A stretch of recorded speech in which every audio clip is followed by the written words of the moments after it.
This video was created for educational purposes only.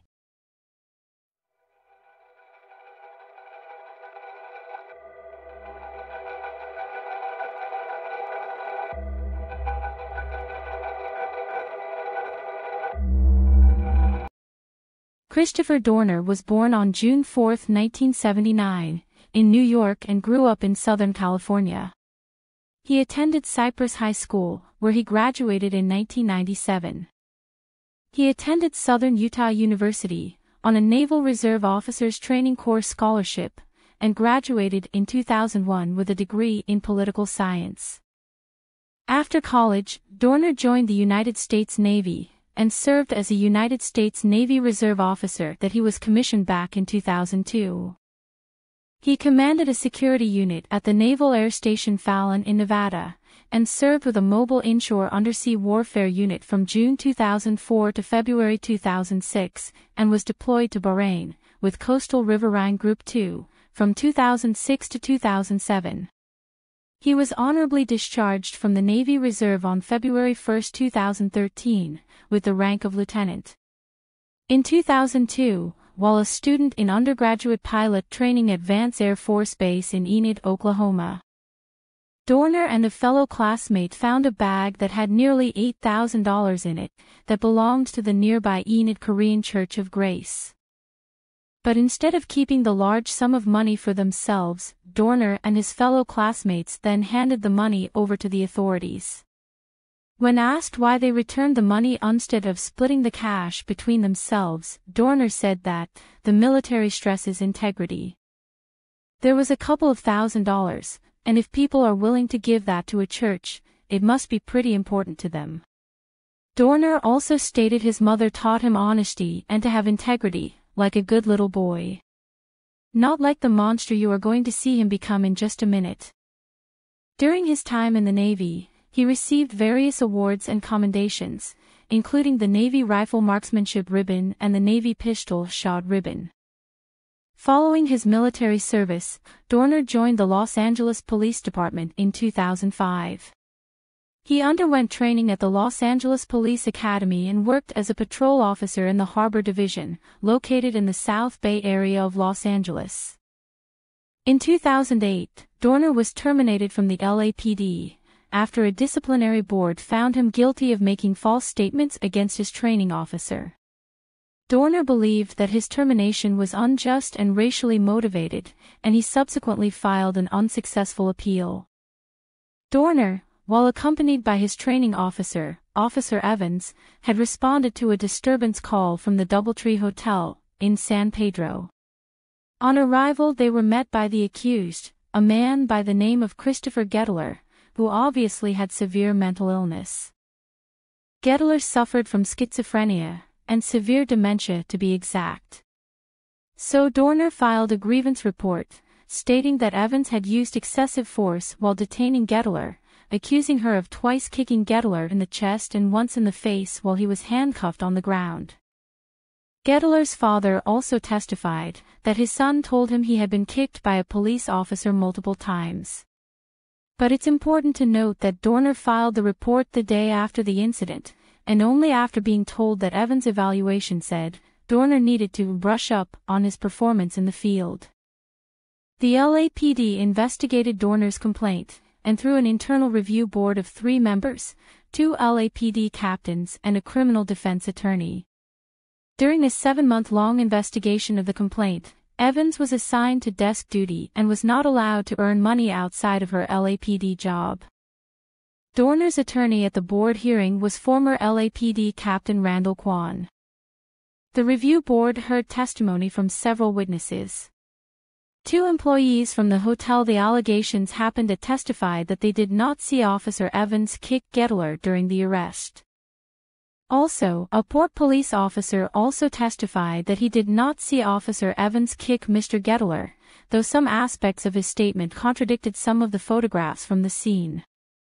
Gettler was given medical treatment, while at the station for injuries to his face, but did not mention to anyone that he had been kicked during the time of the arrest. According to his father, later that day, Gettler claimed that he had been kicked by an officer, and his father testified to that at Dorner's disciplinary hearing. In a videotaped interview with Dorner's attorney, which was shown at the hearing, Gettler stated that he was kicked in the face by a female police officer during the arrest. However, when Gettler testified in court about the incident, his responses to questioning were described as incoherent and non-responsive. Authorities ultimately came to the conclusion that Dorner had lied about the incident, that Officer Evans never kicked Gettler or used any kind of excessive force during the incident. Subsequently, Dorner became disillusioned with what he perceived as a culture of corruption and racism within the LAPD, and essentially grew a deep hatred for the department and anyone they may be involved in any type of authoritative position. Dorner stated that since a very young age he began experiencing racism, stating he was the only African American student in the entire school as early as first grade up until he reached the 7th grade. He expressed that he had many altercations over those years due to racism. During his teenage years he wanted to become a police officer, so he joined a youth program offered by the police department in La Palma. Friends, associates, and neighbors that have known Dorner over the years prior to the crimes, as belonging to an admired, well-liked family, that was easygoing, polite, and a man who usually kept to himself. After leaving the military, Dorner would get married, but not have any children during the marriage, and court records show that his wife filed for divorce in 2007, but I couldn't find the reasoning. On February 1st of 2013, a package made out to Anderson Cooper arrived at CNN's headquarters. The alleged package contained a DVD that stated Dorner's case and complaints against the LAPD. Also in the package was a bullet-riddled challenge coin issued by LAPD Chief William Braden. Last but not least was a hand-written note with the inscription, 1 MOA, which means, 1 minute angle, implying that he had shot the coin from a distance of 100 yards, grouping all of his shots in the same 1-inch circumference, bragging about his accuracy and marksmanship.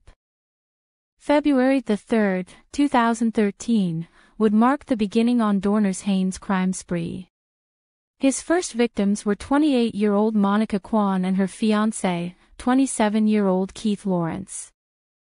Both were found dead in Lawrence's parked white Kia Optima outside their condominium complex. Kwan, a women's assistant basketball coach at Cal State Fullerton, was the daughter of Randall Kwan, the former LAPD captain who represented Dorner at his 2008 dismissal hearing. Lawrence was a campus public safety officer for the University of Southern California.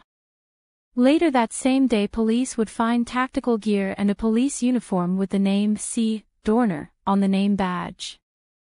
The very next day, February 4th, Dorner posted his manifesto on his Facebook page, stating the reasons he was committing the crimes, and also posted a status update stating, "I won't be alive to see my name cleared. That's what this is all about, my name." Dorner was purported to have posted a detailed note discussing his history, motivations, and plans. This 11,000-word post would later be known as Dorner's manifesto. Dorner listed 40 law enforcement personnel whom he was prepared to kill and stated, "I know most of you who personally know me are in disbelief to hear from media reports that I am suspected of committing such horrendous murders and have taken drastic and shocking actions in the last couple of days," the posting began. "Unfortunately, this is a necessary evil that I do not enjoy but must partake and complete for substantial change to occur within the LAPD and reclaim my name. The department has not changed since the Rampart and Rodney King days." Dorner issued just one single demand, a public admission by the LAPD that his termination was in retaliation for reporting excessive force. He also asked journalists to pursue the truth, pointing out specific lines of investigation for them to follow under the Freedom of Information Act. A couple of days later, at about 1 a.m. on February 7th, a man only referred to as McDaniel had flagged down 2 LAPD officers that happened to be in the area because they were assigned to do security for one of the officers that was on Dorner's hit list. McDaniel stated he had seen someone matching Dorner's description at a gas station in Corona. The officers investigated and soon started tailing a pickup truck that they suspected may have harbored the assailant. While pursuing the lead, the truck suddenly stopped, the driver got out, and fired a rifle at them, grazing the head of one of the officers. About 20 minutes after the incident in Corona, 2 officers of the police department in neighboring Riverside were ambushed and shot while stopped in their patrol car at a red light. One officer, Michael Crane, died shortly after the shooting, while the other was rushed to a nearby hospital. Upon his arrival, he was in critical condition but had immediate surgery and luckily survived. After the shooting, the entire county was on high alert. At the time there was about 120 officers patrolling the area. They set up roadblocks on all the roads leading out of town. They had choppers in the air and foot patrols searching the nearby wooded areas. Knowing that Dorner was a Navy vet and that he was an amazing outdoorsman meant he could be anywhere. While searching the area, 2 groups of officers from the Torrance Police Department accidentally fired upon 2 separate trucks mistaken to be Dorner's. The police later paid out settlements worth $4.2 million and $1.8 million to the victims. No one was killed. About an hour and 25 minutes after the Riverside shooting, at approximately 3 a.m., a man matching Dorner's description tried to steal a boat in San Diego, telling the boat's captain that he was taking the boat to Mexico. But the boat had gotten a rope stuck in the engine's propeller, breaking the boat. Unable to steal the boat to escape to Mexico, he fled the area. Also, just a few hours later on a remote trail near Big Bear Lake, a local named Daniel McGowan found the burnt remains of a 2005 Nissan Titan that turned out to be Dorner's. After the discovery of the vehicle, about 125 officers combed the surrounding areas doing door-to-door searches. Also, as a cautionary, all schools in the Bear Valley Unified School District were placed in a state of temporary lockdown. On February the 10th, authorities stated they were now considering Dorner's crimes as domestic terrorism, and were offering a reward for any info leading to Dorner's capture that was worth a staggering $1 million. Also on February the 12th, deputies of the San Bernardino County Sheriff's Department responded to a report of the carjacking of a white Dodge truck around noon that day, and began looking for the truck on the ground and from above. Rick Heltebrake said Dorner pointed a large assault-type rifle at his head. Then stated, "I didn't feel like he wanted to hurt me. It was clear I wasn't part of his agenda and there were other people down the road that were part of his agenda. He came at me with his gun leveled at my head," Heltebrake said. "I stopped, put my truck in park, raised my hands, and he said, 'I don't want to hurt you, just get out, start walking up the road and take your dog.' I said, 'Can I get her leash?' He said, 'No, just start walking.'" Heltebrake, 61 years young, said, Tuesday began with a quiet lunch at the Oaks restaurant.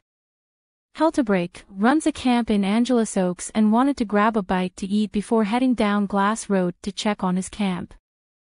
At about noon, he got going, riding in his silver 2008 Dodge Ram pickup truck, on California 38. He turned onto Glass Road and saw something that struck him as odd. He seen that the sheriffs were driving around doubled up. "Usually they are alone," he stated. And there was also a California Department of Fish and Wildlife vehicle, strangely also with 2 wardens inside. "So yeah, I figured that was odd, and something serious must be happening," Heltebrake stated. He was ready for action, Heltebrake said. "Right away I knew it was Mr. Dorner. And behind Dorner was a wrecked vehicle. So after being approached by Dorner, Heltebrake took his 3-year-old Dalmatian, Suni, and did what he was told. About 10 seconds later, he said, he heard massive gunfire, about 20 or more shots. After carjacking the old man, Dorner headed down Glass Road toward Highway 38. Once he got onto Highway 38, he ran into 2 game wardens. Upon sight, Dorner began to fire at one of the warden's vehicles. The wardens at that time returned fire. Heltebrake said, "The gunfire was enough to throw me into a panic attack. I took off and ran through the snow and hid behind the largest tree I can find." Then he called a deputy on his cell phone, and told him, "He took my darn truck." Then he ran through the snow back to the highway, phoned a friend to pick him up, and they pulled over to wait near a roadblock. Officers from numerous agencies chased Dorner to a cabin near Big Bear Lake. Dorner opened fire on 2 officers, hitting both of his targets. The officers were airlifted to Loma Linda University Medical Center, where Detective Jeremiah McKay was pronounced dead. Authorities confirmed that Dorner was barricaded in a cabin near the command center that was set up for the ManHunt, in a mountainous rural area northeast of Angeles Oaks, and that the building was surrounded by law enforcement. Law enforcement put up a 3-mile perimeter around the cabin, and local residents were told to remain inside with their doors locked. The first attempt to drive Dorner out of the cabin, detectives told Dorner to surrender using a loudspeaker, while also throwing tear gas grenades into the cabin through the windows. With no response from Dorner, police then attempted to knock down the walls of the barricaded cabin, using a demolition vehicle. After yet another failure, they moved on to what would be their final attempt to force Dorner out of the cabin. They shot pyrotechnic tear gas canisters, nicknamed burners, into the cabin, which in turn resulted in the cabin catching fire.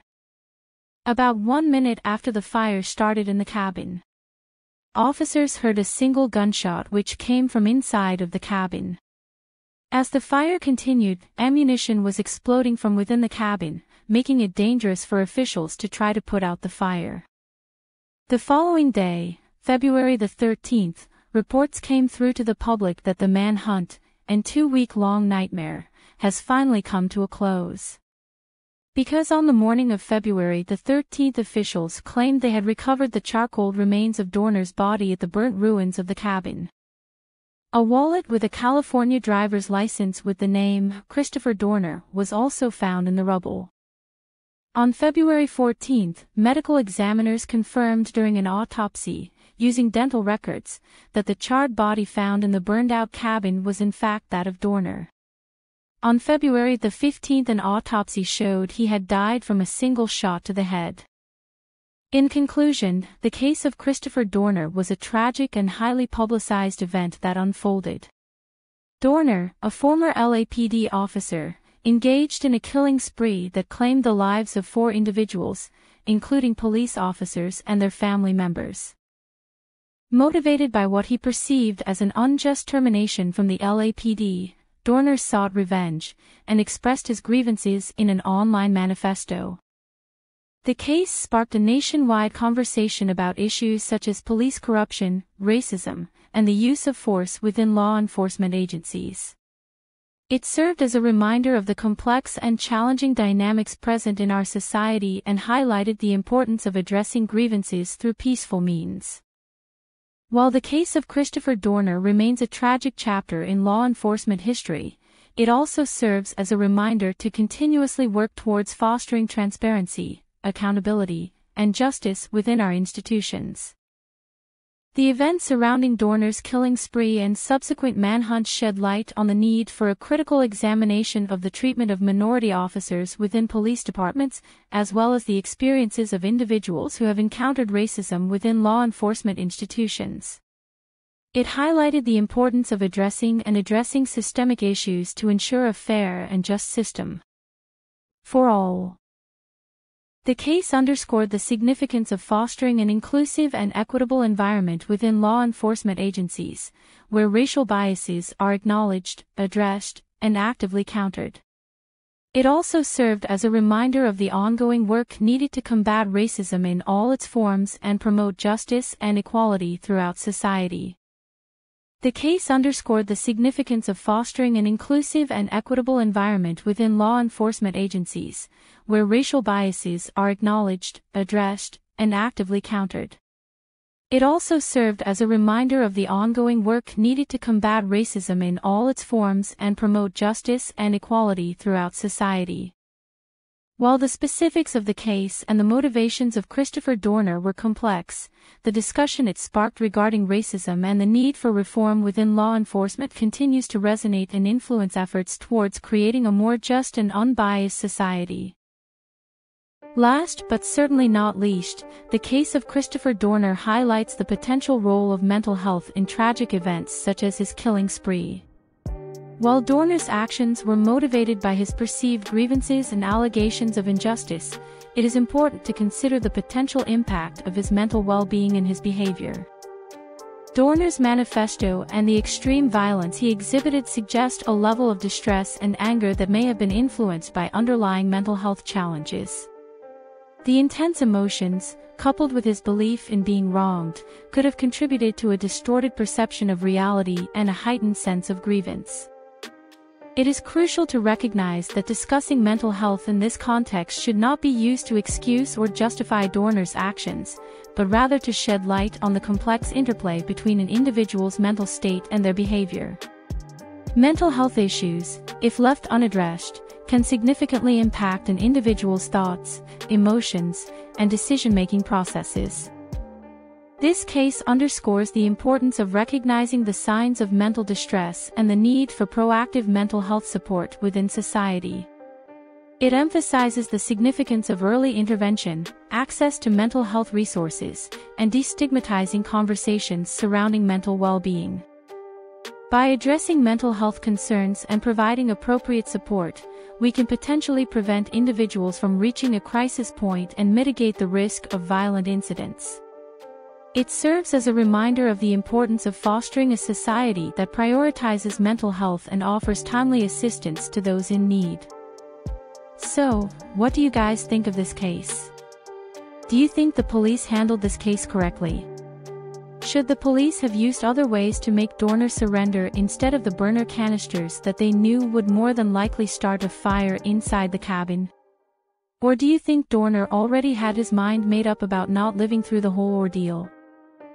Well, let us know what you think in the comments below.